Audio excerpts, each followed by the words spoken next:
صدری و یسر لی امری واحلل عقدة من لسانی یفقهوا قولی. اگر یه چیزی راه روشن رو در پیش بگیره، راه روشن هم هممون میدونیم چیه، هم راه تاریک رو میدونیم، هم راه روشن رو میدونیم، هم راه حق رو میدونیم، هم راه باطل رو میدونیم. کسی که راه روشن رو در پیش بگیره به آب و آبادی و سعادت و مقصد و مقصود و کعبه امیدش میره. بسم الله الرحمن الرحیم. رب اشرح لی صدری و یسر لی امری واحلل عقدة من لسانی یفقهوا قولی. الصلاة والسلام على اشرف السفراء المقربین العبد المؤید و الرسول المسدد المصطفى الامجد حبیب اله العالمین و طبیب قلوب الناس اجمعین ابی القاسم محمد صلی الله علیه و علی اطرته الطیبین الطاهرین المعصومین المکرمین و لعنت الله علی اعدائهم و مخالفیهم و منکری فضائلهم و مناقبهم اجمعین من الآن الی قیام یوم الدین. و لقد آتینا داوود و سلیمان علما و قالا الحمد لله الذی فضلنا علی کثیر من عباده المؤمنین. بسم الله الرحمن الرحیم. اللهم کن لولیک الحجة ابن الحسن صلواتک علیه و علی آبائه فی هذه الساعة و فی کل ساعة ولیا و حافظا و قائدا و ناصرا و دلیلا و عینا حتی تسکنه ارضک طوعا و تمتعه فیها طویلا برحمتک یا ارحم الراحمین. آمین یا رب العالمین.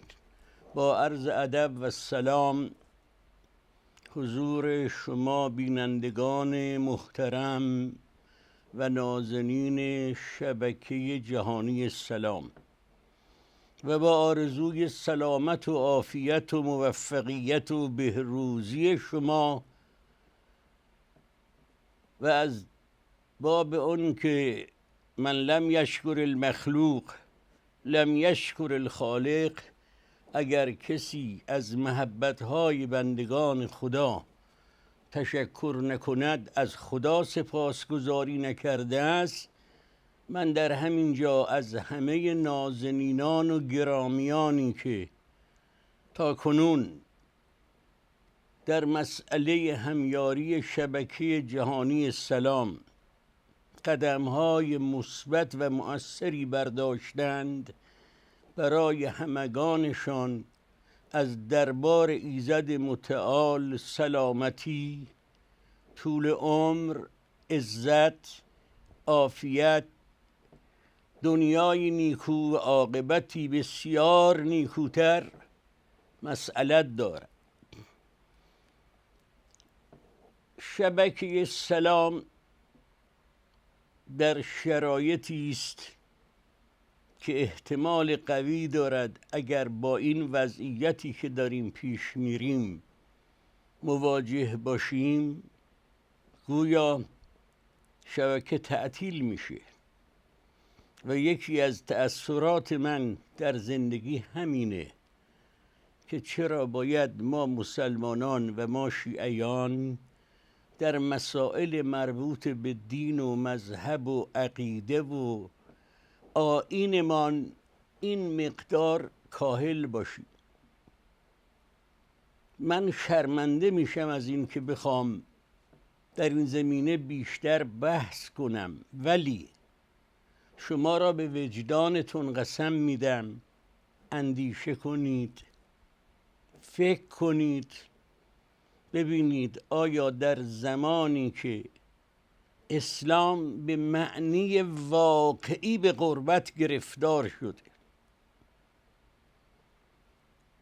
زمانی که اهل بیت علیهم السلام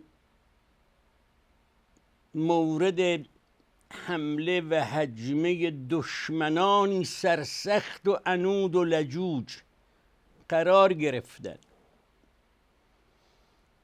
و با فاصله‌ای که دلها از معارف و مبانی قرآن و معالم اسلام و معارف دین پیدا کرده اند، سؤال من در ابتدای سخن اینه که آیا به مصلحت جامعه اسلامی و به ویژه و بالاخص شیعیان هست که این چراغ فروزان و این مشعل هدایت رو به خاموشی بگذاره؟ این همه جمعیت، خانه هایی که برنامه شبکه جهانی سلام رو همیشه تعقیب میکنن، اگر چنانچه عنایت کنن مانند سایر از تلویزیون ها آبون ماهشون رو بپردازن، شبکه گرفتار مشکل نمیشه. در هر صورت شما هستید و وجدانتون، اعتقادتان، ایمانتان، عشق و علاقه شما نسبت به محمد و آل محمد علیهم السلام. تو خود حدیث مفصل بخوان از این مجمل. تلفن ها رو به صدا در بیارید. اگر عنایت کنید به صفحه تلویزیون میبینید کلمه همیاری رو در لاین قرمز قرار دادن، در یه خط قرمز. چرا؟ برای اون که در وضعیت بحرانی و خطرناک. و اما موضوع بحث من در این روز مربوط می شود به بعضی از انبیاء خدا. داوود پیغمبر و سلیمان علی نبینا و آله و علیهم السلام. قرآن می‌فرماید ما به داوود و سلیمان علم عنایت کردیم. علم رو دو جور میشه به دست آورد. یه نوع راه اکتساب داره که آدم بره تحصیل کنه و علم به دست بیاره. این علم هر چقدرم که انسان با فراست و ذکاوت باشه محدوده. ولی یه نوع علمی داریم که العلم نور یقذفه الله فی قلب من یشاء. خداوند در دل بعضی از بندگانش علم رو قرار میده. وقتی که علم الهی به عنوان موهبت خدایی در سینه و در قلب کسی قرار گرفت، هیچ ارتباطی از نظر وسعت و پهناوری با علم اکتسابی نداره. اینا رو بهش میگن علم لدنی. در هر صورت سلیمان پیغمبر یکی از جمله انبیایی است که از نظر حکومت قدرت و مقام عجیبی داره. یعنی برای هیچ یک از انبیاء خدا صلوات الله علیهم اجمعین چنین فرصت و موقعیت و زمینه‌ای فراهم نشده. سلیمان از خدا مسئلت کرد رب هب لی ملکا لا ینبغی لاحد من بعدی. خدایا به من سلیمان ملکی رو عنایت کن، سلطنتی رو کرامت کن که برای کسی این چنین حکومت و سلطنت و زعامت دیگه سزاوار نباشه. خدا به سلیمان داد. آن چه که سلیمان مورد نظر داره، خداوند در اختیارش قرار داد. از نظر ارتش جن و انس در اختیار سلیمان که امیرالمؤمنین علیه السلام در یکی از خطبات نهج البلاغه می‌فرماید ولو ان احدا یجد الی البقاء سلما او الی دفع الموت سبیلا لکان ذلک سلیمان ابن داوود. اگر بنا بود، البته این لوی شرطیه است، معناش اینه که اینجور اتفاق نمیفته. حالا چرا نمیفته عرض میکنم. اگر بنا بشود بین همه افراد انسان، بین میلیاردها انسان، یک نفر بتواند نردبانی رو پیدا کنه که از پله های این نردبان بره بالا، برسه به بالای سقف زندگانی ابدی، الالابد زنده باشه. اگر فرض کنیم و یا اگر چنانچه کسی بتواند راهی برای فرار از مرگ داشته باشه، بتونه مرگ رو از خودش دور بکنه، اگه فرض بکنیم یه چنین شخصیتی رو باید بگیم او باید سلیمان فرزند داوود پیغمبر باشه.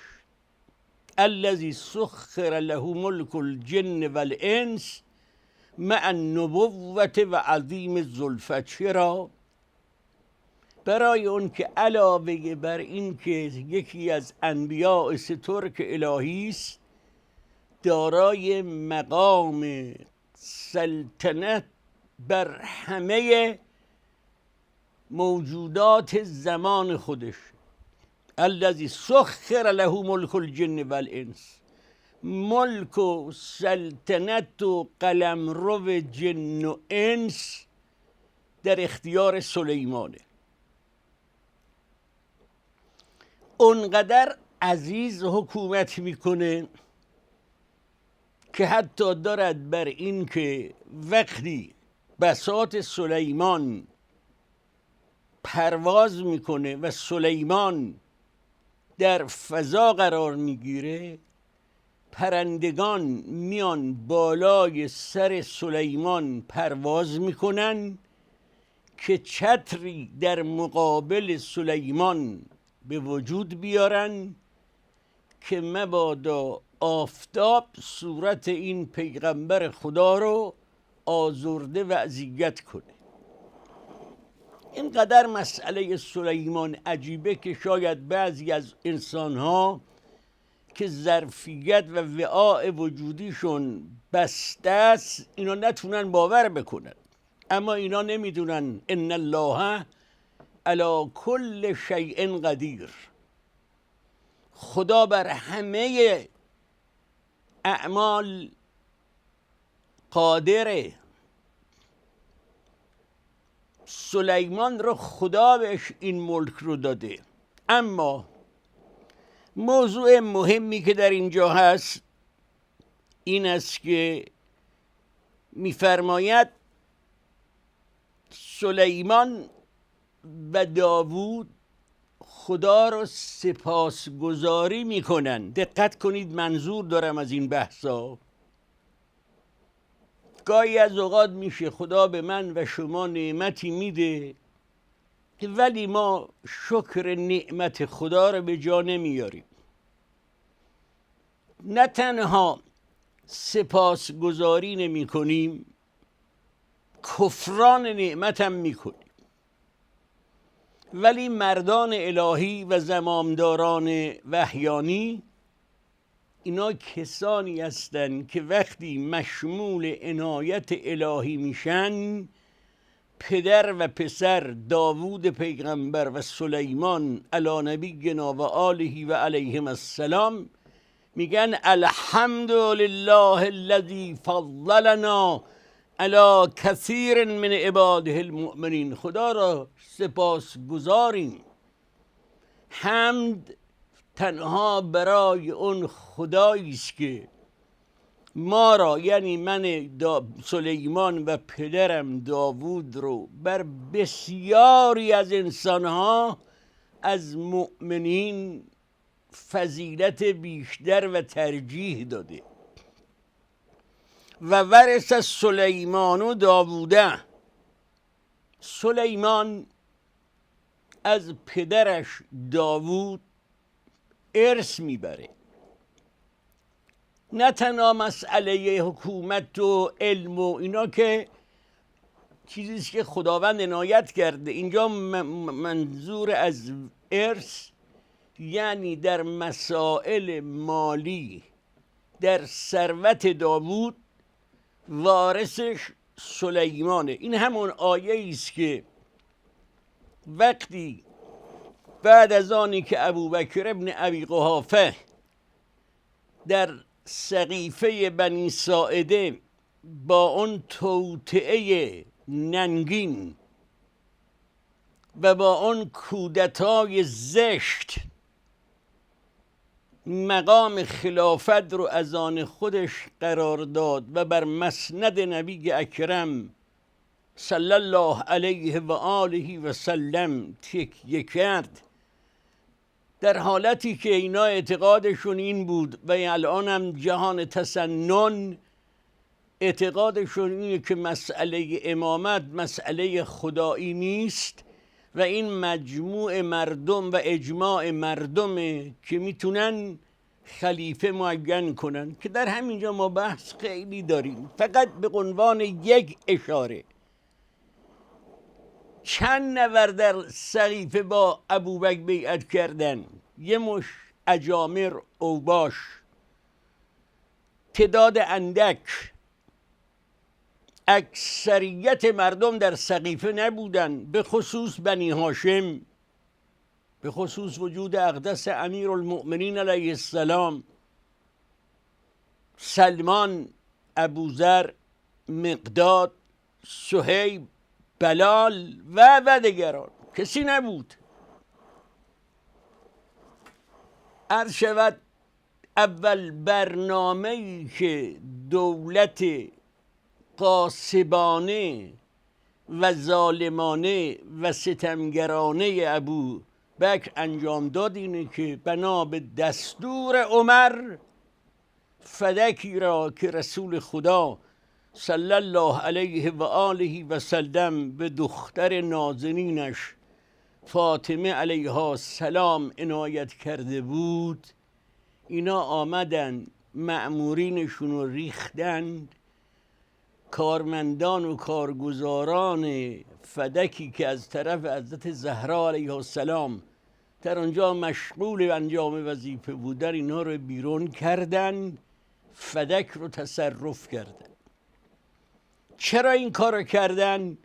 برای اون که میخوان از نظر اقتصادی آل محمد علیهم السلام در محاصره قرار بگیره، توان اقتصادی رو از امیر المؤمنین علیه السلام باز ستانند که مبادا با قدرت مالی یه روزی امیر المؤمنین در مقابل این زمامداران خودسر جائر و این اوباش و اراذل و اجامر قیام بکن. فدک غصب شد.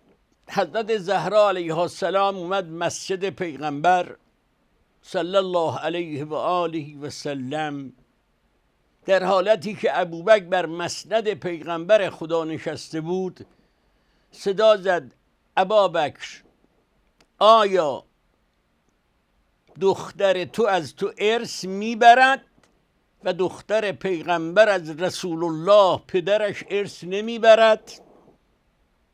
یعنی به چه مجوز، با کدام مدرک، با کدام سند، با کدام دلیل فدکی که در اختیار منه و من صاحب یدم او رو تصرف کردیم؟ یه حدیث جعلی درست کرد. ابابکر گفت پیامبر خدا به من فرموده نحن معاشر الانبیا لا نورث ما ترکناه صدقه، که البته این حدیث اصلا ریشه نداره، حقیقت نداره، به دلایلی که اگر مایل باشید براتون یه قدری توضیح میدم. یک، چگونه ممکنه حدیثی به این عظمت که سعادت مسلمین رو دستخوش و بازیچه قرار میده، اینو پیغمبر خدا به ابوبکر گفته باشه، به امیرالمؤمنین علیه السلام و دخترش فاطمه علیه السلام و به اصحاب ویژه‌اش سلمان، ابوذر، مقداد، عمار یاسر، صهیب، بلال و دیگران نگفته باشه. این اصلا مسلم دروغ. و ضمناً ما یه قانونی داریم سروران من، و اون اینه که هر حدیثی که در مقابل قرآن عرضه بشه معارض با فرمان خدا باشه، این حدیث از اعتبار ساقط میشه. وقتی قرآن میگه و ورث سلیمان داووده، سلیمان از پدرش ارث میبره، معلوم میشه که انبیا میتونن به ورثشون، فرزندانشون، میراثی رو انتقال بدن و قرار بدن. در هر صورت در اینجا دل فاطمه علیها السلام رو شکستند، چون دیگه ایام تقریبا داره میخوره به ایام فاطمیه علیها السلام. اجازه بدید در همین زمینه مبسوطتر در جلسات آینده صحبت کنم، ولی اونقدر میدونم که ابن ابی‌الحدید می نویسه بر این که حضرت زهرا سلام الله علیها چنان غضبناک شد و از مجلس و مسجد پیغمبر بیرون اومد تا آخر عمر دیگه با ابوبکر و عمر یک کلمه سخن نگفت. و اینجا میرسیم به کلمات رسول الله که هر کس فاطمه مرا به غضب بیاره مرا به غضب آورده، که خود علمایشون در صحاحشان این حدیث رو نوشتن. پیغمبر خدا فرمود غضب فاطمه سلام الله علیها غضب من، کسی که مرا به غضب بیاره خدا رو به غضب آورده. در هر صورت دستگاه تبلیغاتی دشمن قوی، مردم ناآگاه، مردم جاهل و نادان، و اینها بر گرده جهل مردم سوار شدند. بگذرم. و قال یا ایها الناس علمنا منطق الطیر. سلیمان به مردمش و به قومش و به سپاهیانش چنین گفت که به ما منطق پرندگان رو تعلیم دادن. ما زبان پرندگان رو هم میدونیم. به خدا قسم در یکی از جملات امیرالمؤمنین علیه السلام دیدم که فرمود اگر از روز رحلت رسول خدا صلی الله علیه و آله و سلم مسند خلافت و امامت رو برای علی گذاشته بودن، من علم بشر رو به اونجا می بردم که حتی زبان پرندگان رو به اونها تعلیم می دادم. چه کردند آشوبگران؟ رگ رگ از این آب شیرین و آب شور، بر خلایق می رود تا نفخ صور. هم دیروز این چنین بوده، هم امروز این چنینه. اونها که صلاحیت و اونها که واقعیت و قابلیت دارن، اینا از گردونه قدرت خارجن. همیشه کسانی بر مسند قرار میگیرن که هیچ یک از الفبای معارف رو فرا نگرفتن و شرطی از شرایط تکیه زدن بر اون مسند رو ندارن. چه میشه کرد؟ واقعا چه میشه کرد؟ شما نگاه بکن، آل محمد علیهم السلام از امام سجاد، از امام حسن مجتبی علیه السلام گرفتار بنو امیه شدند و بعدم گرفتار بنی العباس. یه مش افراد خائن رذل نابکار جانی جنایتکار به عنوان خلیفت رسول الله صلی الله علیه و آله و سلم بر جهان اسلام حکومت کردن. و چه کردن؟ چقدر آدم اینا کشتن، چقدر مظلوما رو به زندان ها بردن، چه شکنجه ها دادن. اینا که میگم خدا میدونه عین واقعه. هارون چه تعدادی از فرزندان علی و فاطمه علیهم السلام رو کشت، با چه وضعیتی که اگه بخوام بحث کنم گفتم از اصل مقصد جدا میشم. بگذرم. سلیمان منطق طیر میدونه و اوتینا من کل شیء، همه چیز رو خدا به ما داده. ان هذا لهو الفضل المبین، این فضل آشکار خداست، این محبت بیکران روشن خداست. و حشر لسلیمان جنوده من الجن والانس والطیر فهم یوزعون. برای سلیمان یه ارتش بسیار بسیار قوی فراهم شد از جن و انس و پرندگان. همه در رکاب او قرار گرفته بودند، در اطاعت امرش حضور داشتند. حتی اذا اتوا علی واد النمل. من اینجا یه خورده کار دارم با شما.